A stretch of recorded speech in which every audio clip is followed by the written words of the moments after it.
Por que a dança negra LGBT ainda é marginalizada?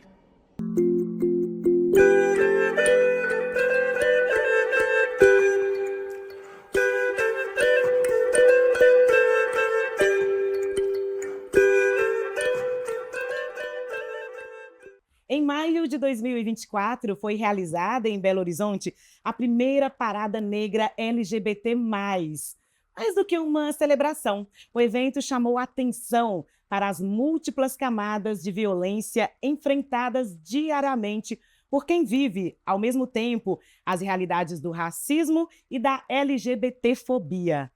Ao reunir as duas lutas em um único ato, a parada mostrou, na prática, um conceito central para a luta antirracista e para todos os movimentos por direitos.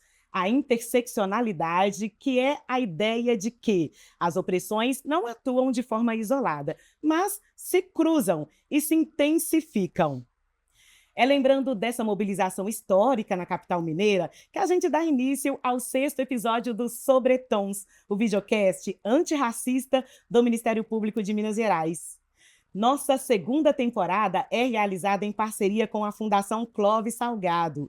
Os 9 episódios desta temporada dão visibilidade à luta antirracista por meio do diálogo entre o direito e a cultura e mostram como a arte atravessa a vida de pessoas que trabalham por um mundo mais diverso e inclusivo. Neste 6º programa, vamos falar da cultura negra LGBT+, como ferramenta de reparação histórica e marco de luta pelos direitos civis. Para conversar conosco sobre esse contexto, estão aqui Nádia Caicai, travesti, bailarina e performer, e também Lucas Quaresma, promotor de justiça do Ministério Público de Minas Gerais. Que honra receber vocês aqui hoje no nosso programa. Muito obrigado, a honra é minha. A gente falar desse assunto tão importante, né? Nádia, eu vou começar com você. Sei que você já atuou como bailarina em companhias profissionais e sabemos também que você é uma dançarina de vogue. Mas me conta uma coisa, essas grandes companhias, elas reconhecem, elas estão preparadas para receber e para reconhecer mesmo a dança negra LGBT+. Bom, a gente está falando de uma estrutura, né? Que está dentro de uma instituição. A dança, a arte, ela vive dentro de instituições. E às vezes esses espaços ainda não estão prontos para dar a voz e a vez necessária. Porque só ter um espaço sem ter uma estrutura de acolhimento e apoio para suprir é como também esmagar a cultura. Então, eu dou um espaço para aquilo existir e eu mesmo sufoco aquilo. Isso acontece na dança profissional, né? Na dança de companhias. Tem pouquíssimas travestis, ou nenhuma travesti hoje em dia contratada. Agora que tem esse início de seletivas para pessoas negras em companhias, agora está começando isso ainda na dança profissional, teatral, né? Então, assim, existe um espaço, sim, que estamos no Brasil, não tem como aqui não ter esse espaço, porque nós somos esse povo, sim, mas ainda é algo que está galgando, está iniciando. Bom, é comum que o racismo, né, e LGBTfobia sejam tratados como questões separadas, mas a gente sabe muito bem que, na prática, essas violências se combinam, né? Como é que é essa vivência? Bom, a dança profissional, teatral, ela é muito binária. Então, sim, o papel do homem, o papel da mulher, por exemplo. E também é uma dança que ela é pautada muito no balé clássico, que é uma dança branca, uma dança europeia, né? Sim. Então, essa história da dança profissional brasileira, ela ainda tem muitas marcas de branquitude e de eurocentrismo. Então, a dança brasileira ela ainda vive uma idealização de algo que é de fora daqui. É um processo histórico, natural, de lá que veio essa cultura de teatro, mas já temos aí caminho aberto para começar uma história mais própria nossa, considerando os indígenas, a história negra brasileira e os corpos dissidentes, que também é uma outra população que aqui no Brasil tem uma força artística, sim, sem tamanho. Lucas, então a gente falando aqui do racismo e LGBTfobia, né? Você também concorda, na sua opinião? essa violência, elas se combinam mesmo? Com certeza.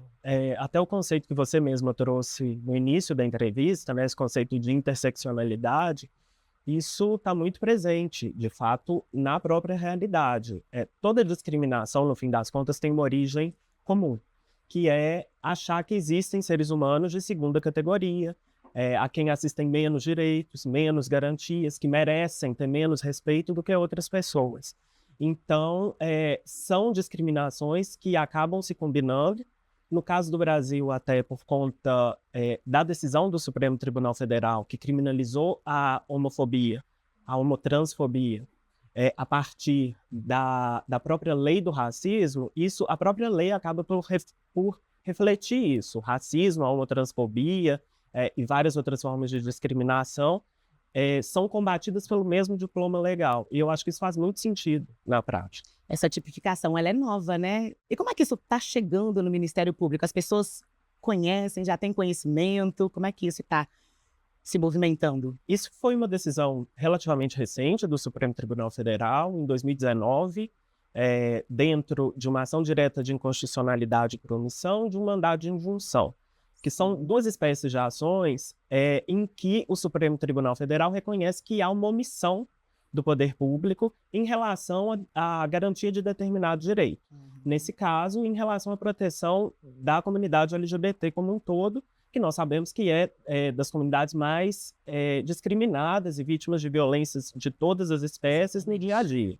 O Brasil é o país que mais mata pessoas com base em homotransfobia, né, no mundo. Então, o Supremo Tribunal Federal reconheceu que não há leis específicas protegendo essa população, reconheceu que isso é uma omissão inconstitucional, é inaceitável, e, portanto, decidiu que, para os casos de discriminação contra a população LGBT, deve ser aplicada a lei do racismo, que já prevê várias condutas, tipifica várias condutas como criminosas em relação a outras minorias, normalmente a população negra, indígena, discriminação por conta de origem nacional, de outro estado, por conta de etnia ou de religião. Mas sua pergunta específica era como isso está chegando no Ministério Público. Sim, exato. Sim, está chegando já. Eu acho que hoje em dia, com as redes sociais, as pessoas se informam muito mais. Mas ainda é preciso fazer um trabalho maior em relação à educação de direitos da população, as pessoas tomarem consciência da necessidade, inclusive, de que é um direito delas denunciar quando forem vítimas, tomarem coragem para denunciar, porque isso é muito importante para mudar essa realidade. Lucas, a gente sabe que existe uma ausência de dados específicos da comunidade negra LGBT+, do ponto de vista da justiça. Isso prejudica na hora de coibir mesmo as ações? Com certeza. Na verdade, o Brasil tem problema de dados sistêmico em relação a, basicamente, todos os dados que seriam necessários para a formulação de políticas públicas e de enfrentamento dos problemas. Esse é um problema crônico do Brasil em todas as áreas. Sim. Quando a gente está falando especificamente de LGBTfobia e num recorte ainda mais específico, que é em relação à população negra LGBT, é ainda mais incipiente esses dados. Isso traz um problema, tanto qualitativo como quantitativo. Ou seja, o poder público, os órgãos de justiça, o próprio Ministério Público não consegue conhecer o tamanho do problema e não consegue conhecer as nuances desse problema, consequentemente, como atacar um problema que não se conhece bem. Então, é muito importante, eu gostaria até de registrar aqui, a importância do trabalho do Grupo Gay da Bahia, que é, por exemplo, quem faz a compilação de todos os dados acerca dos homicídios, dos casos de morte violenta, envolvendo a população LGBT no Brasil. Nós só sabemos que o Brasil é o país que mais mata pessoas LGBT em contexto de LGBTfobia por conta do trabalho de compilação do Grupo Gay da Bahia, que é uma ONG, não é um órgão estatal. Então, há uma deficiência crônica que precisa ser sanada o quanto antes, para que nós, o sistema de justiça, o Ministério Público, as polícias, e mesmo os legisladores, o Poder Executivo, todo mundo possa formular políticas públicas para atacar os problemas, e o problema principal das violências diversas sofridas pela população LGBT, e mais especificamente pela população LGBT negra, porque sim, isso atrapalha bastante a nossa atuação. mas não dá para negar a experiência social, o corpo, o que a gente vê no dia a dia, né? Embora os dados faltem, eu como artista, eu vejo as coisas de uma maneira que é evidente a ignorância das pessoas em relação à LGBTfobia Sim. e a racismo. Ainda assim, é como se não houvesse um diálogo aberto sobre isso em casa, por exemplo, ou na escola de arte, ou na escola de dança. Porque, assim, em uma sala de dança também tem que se falar sobre isso. Sim. Isso é uma pauta que precisa, assim, ampliar para todas as áreas, como você falou. Porque senão a gente vai sempre estar esperando algo acontecer e a gente mesmo faz pouco. Então, assim, como artista, eu acho que é necessário se reconhecer a vivência dos corpos. Onde estão as pessoas trans nos mercados, nas farmácias, nas companhias de dança, É preciso questionar, né, na Nádia? Secretaria de Cultura? É preciso questionar. E apesar de toda essa problemática, de tudo indo contra, você ainda consegue se sobressair, principalmente na questão da dança e na questão do ativismo mesmo, porque acaba que é um ativismo, né? Por exemplo, ballroom. Vamos falar desse movimento? Sei que você é Sim. referência aqui na cidade de Belo Horizonte. A gente sabe que podemos chamar de movimento, é um movimento negro, né? Isso, é uma cultura travesti, negra, periférica, latino-americana. Fala um pouquinho das características do ballroom para a gente Bom, é uma entender. cultura criada por mulheres travestis pretas que não tinham voz e vez no meio social comum. Concursos de beleza, por exemplo, elas não tinham acesso, ou quando tinham acesso, nunca tinham destaque por isso.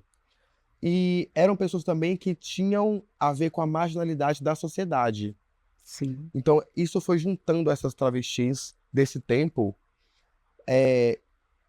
e elas se fortaleciam em algum outro espaço que não esse social formal, que é esse submundo que se cria, que é a ballroom, que são os bailes feitos depois do expediente dos bailes que aquelas mulheres trabalhavam. Nasceu nos Estados Unidos, Nasceu né? nos Estados Unidos, isso mesmo. Então lá fechavam-se esses bares, e aí sim tinha os bailes Vogue, onde lá atrás era a passabilidade, né, que era o auge do prêmio. Qual mulher travesti tinha mais características mais femininas ainda? Isso porque lá, né, nos Estados Unidos, isso é muito valorizado. Aqui também é muito valorizado, mas lá tem políticas que evidenciam ainda mais o padronismo do corpo. E aí, essas mulheres travestis foram juntando suas famílias, que eram pessoas que estavam em situação de rua, pessoas latinas, pessoas pretas, pessoas trans, e elas foram construindo esses centros de apoio e acolhimento. Então, basicamente, a cultura nasceu de pessoas que precisavam de espaço para falar e que acolheram outras pessoas que também precisavam de espaço para existir. Então, a cultura ballroom ela é muito sobre isso de acolher para empoderar, desafiar para melhorar, trabalhar dentro desse submundo para quando chegar lá fora a gente dá o nome Sim. e Como o é que essa sobrenome. cultura, como que chegou até você? Bom, quando eu conheci a Ballroom, ainda não era Ballroom aqui em Belo Horizonte. Era como um início de tudo, era uma festa, tinha a dengue, era uma festa dengue, e nessa festa tinham duelos que eram de dança, de estética, de desfile e de dublagem, e eu como drag queen na época amava esse evento, a dengue. E eu comecei a ir na dengue para assistir, e um dia eu fui lá fazer uma performance de dublagem. E aí fiz o show e depois fiquei para ver a ball, que naquela época ainda não tinha essa configuração de ball. Tava começando a chegar aqui ainda esse movimento. Bom, fiquei para assistir a ball e aí não aguentei, entrei em todas as categorias da ball. Entrei em runway, entrei em Vogue, entrei em todas as categorias, mesmo sem saber nada ainda. Como já tinha uma história com dança, então eu tinha alguma desenvoltura, mas eu ainda não tinha ideia do que era a ballroom e de como fazer. Mas ali eu me joguei e dali pra frente foram várias histórias. Eu estive em uma house chamada Barracuda, depois saí dessa house, eu fiquei 007, que é quando você não tem nenhuma house pra poder te acompanhar, tá sozinho na cultura. O que E é ter uma house? o que é ter uma house? House é quando você tem um grupo onde tem um pai, um father, uma mãe, uma mother, E às vezes tem outros títulos também, tem príncipe, tem princesa, e tem... enfim, esse grupo, ele se configura a partir de uma identidade estética, social e afetiva das pessoas que estão frequentando a ballroom, frequentando os bailes. E eles vão se juntando por afinidades e fazem suas casas. Hoje eu sou da House of do Beco. Ei, House of do Beco, amo vocês. E eles têm me salvado. Eu tava fora da house, eu caí em depressão, estive na rua por um tempo. E essa galera, mesmo de forma indireta, que é uma galera muito jovem, muito bacana, foi lá, me pegou e falou: Nádia, volta para essa cultura, que essa cultura é sua. E essa house está me dando vida de novo, está me ajudando a crescer novamente na ballroom, a me estabilizar de novo na ballroom, socialmente também, em todos os sentidos, profissionalmente. E, enfim, a ballroom é um lugar é uma casa.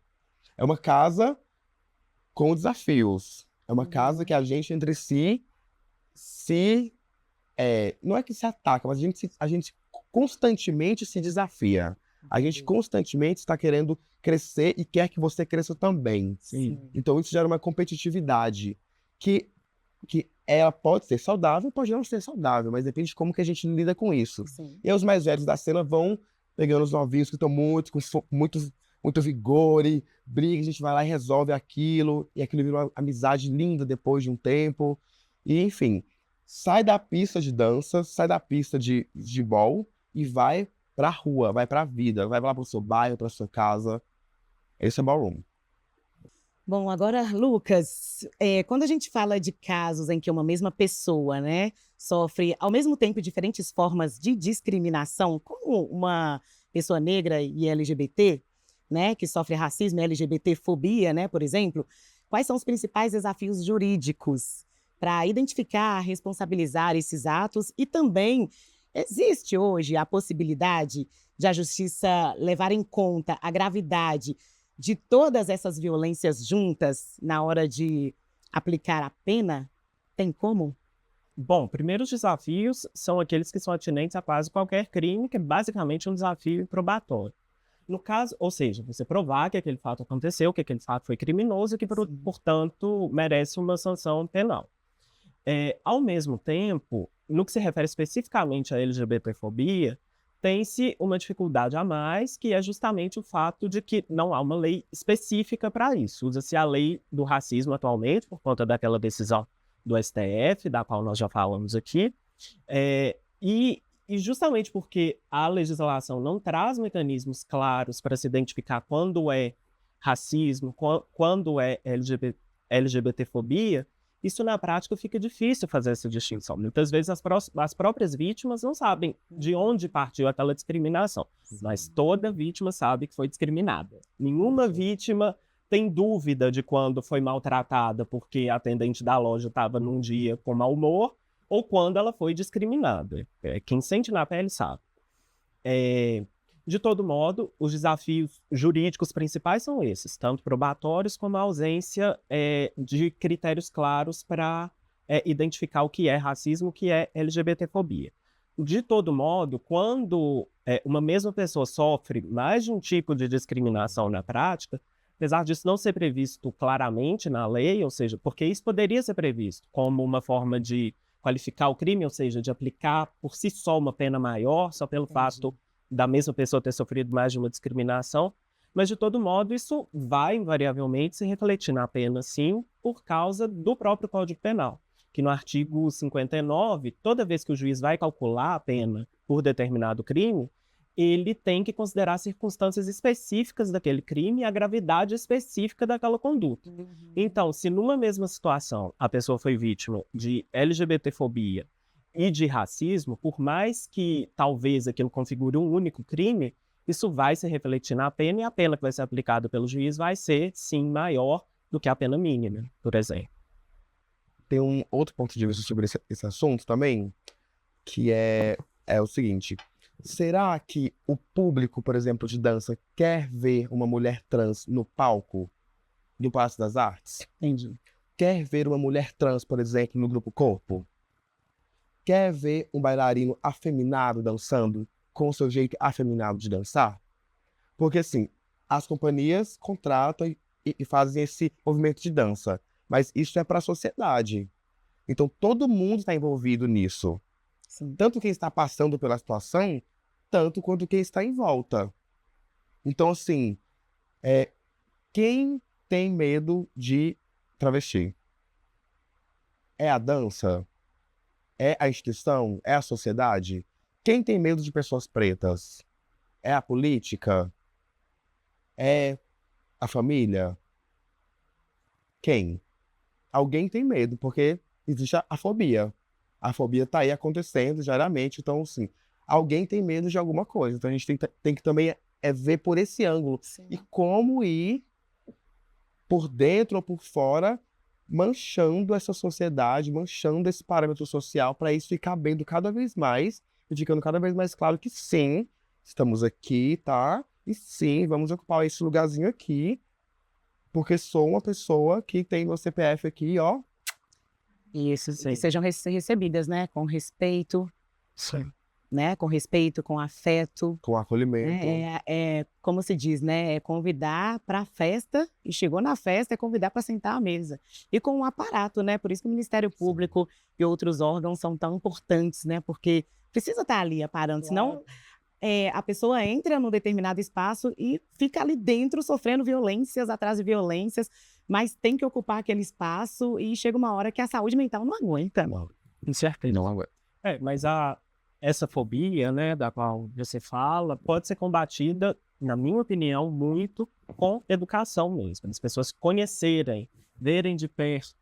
Quantas pessoas conhecem, já tiveram oportunidade de olhar no olho e conversar com uma travesti, né? Saber que é uma pessoa como qualquer outra, que tem problemas, que tem qualidades, que tem defeitos, que tem dons, enfim, que pode contribuir com a sociedade também. Lucas, e como a comunidade negra LGBT pode ter os seus direitos garantidos de forma bem forte mesmo? Qual que é o caminho? O que você daria de dica? Sim, quem me dera ter o caminho para garantir o direito, né?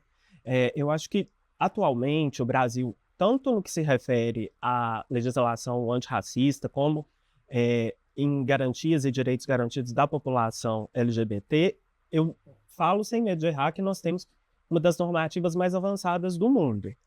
O problema é que isso não se reflete na realidade. No que se refere especificamente ao racismo, nós temos já leis de longa data, há décadas, desde a Lei Afonso Arinos, posteriormente a Lei do Racismo, Política de Cotas, Estatuto da Igualdade Racial, tudo isso garantido no ordenamento jurídico, com décadas também de amadurecimento da jurisprudência na aplicação dessas leis, né, nos casos concretos. E no que se refere especificamente à comunidade LGBT, essas normas existem, mas elas são mais incipientes. Por quê? Atualmente elas estão muito alojadas e vinculadas a decisões do Supremo Tribunal Federal e do Superior Tribunal de Justiça. Ou seja, não tem lei em sentido material. O que se tem são decisões do Supremo Tribunal Federal que garantem, por exemplo, a equiparação entre casais do mesmo sexo, casais LGBT, e união estável entre homem e mulher. Isso foi uma decisão lá atrás, na década de 2010 ainda. Essa decisão mais recente, a respeito da lei do racismo, a regulamentação do CNJ a respeito da alteração do nome das pessoas trans. Ou seja, tudo isso existe na prática, são normas que estão vigentes, mas não são leis que foram aprovadas pelo parlamento brasileiro. Entendi. O que traz uma certa insegurança jurídica mesmo para essas conquistas, que seria muito necessário. Então, talvez o desafio principal atualmente seja tirar o poder legislativo da inércia em relação a esse assunto, que é um grande tabu que não se discute dentro do Congresso Nacional, pelo menos não com a qualidade que se esperaria, né, dada a seriedade do tema, e a aprovação de todas essas garantias que já estão no ordenamento, mas na forma de lei, no sentido material, das duas casas do Congresso Nacional, sancionado pelo presidente da República. Acho que esse é o principal desafio atual, de fato legislar a respeito da matéria para garantir esses direitos na lei mesmo brasileira. Bom, enquanto as leis vão avançando, né, Nádia? A gente continua fazendo um movimento aqui, né? Então, me conta uma coisa, como a cultura negra LGBT tem sido, né, utilizada como uma ferramenta política para combater essas violências que atingem esses grupos? Bom, eu falei muito sobre dança de teatro, dança de companhias profissionais. Agora eu vou pular para um outro nicho, que são os artistas independentes, que é onde eu estou atualmente Maravilha. trabalhando, como artista independente. Neste lugar, há uma liberdade um pouco maior para utilizar temas como esse, por exemplo, racismo, LGBT, LGBTQIAPN+, vida, existência, resistência e histórias. Existem alguns editais também que eles priorizam esse tipo de ação. Então, eles pontuam esse tipo de temática, esse tipo de pessoa que está se inscrevendo. Por exemplo, pessoas negras, pessoas LGBTQIAPN+, têm uma pontuação extra a mais por isso. Então, assim, já existem algumas políticas públicas também na área da cultura que vêm abarcando essa inserção e vão impulsionando o uso desse tipo de tema, de movimento, como arte, como expressão. Lucas, e como as pessoas LGBT+, ou negras, que sofrem algum tipo de discriminação ou racismo, podem acionar o Ministério Público na busca por um amparo? Sim, o Ministério Público possui vários canais de atendimento. O principal deles hoje é a ouvidoria do Ministério Público. Então, qualquer pessoa pode, pela internet, inclusive anonimamente, se for o caso, fazer sua denúncia, sua representação, no site mpmg.mp.br/ouvidoria. Tem também o telefone da ouvidoria do Ministério Público, que é 127.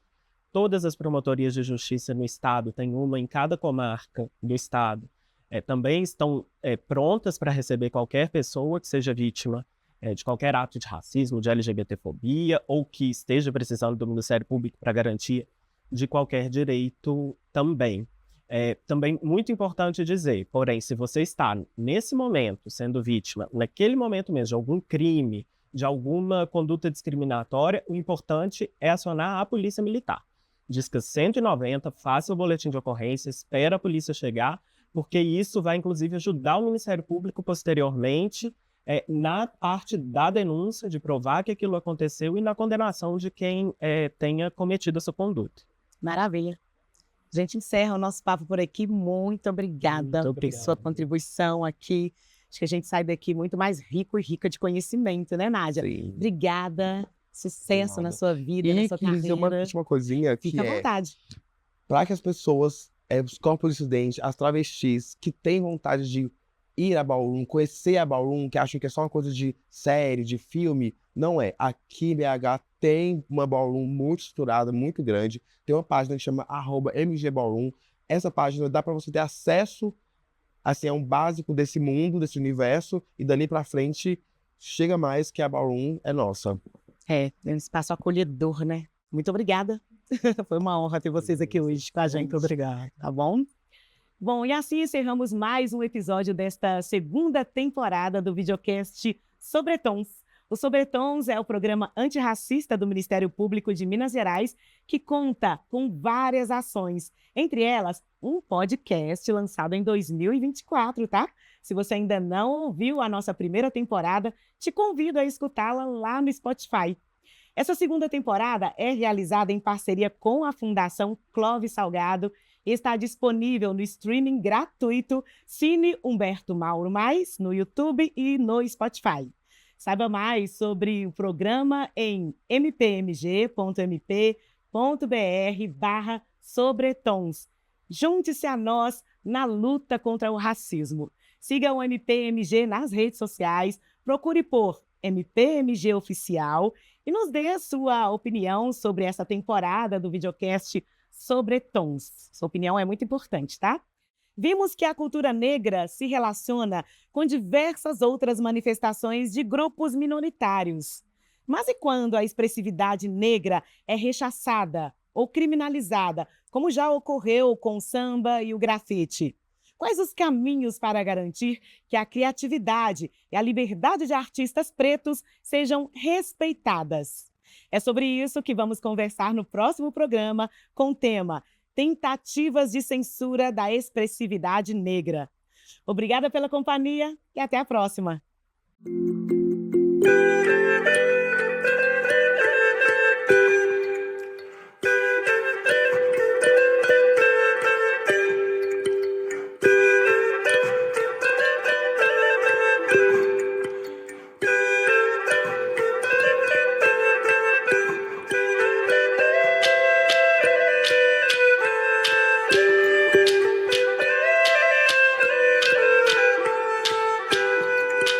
Eu tentei compreender a costura da vida, me enrolei, pois a linha era muito comprida. Oh, eu tentei compreender a costura da vida, me enrolei, pois a linha era muito comprida. E como é que eu vou fazer para desenrolar?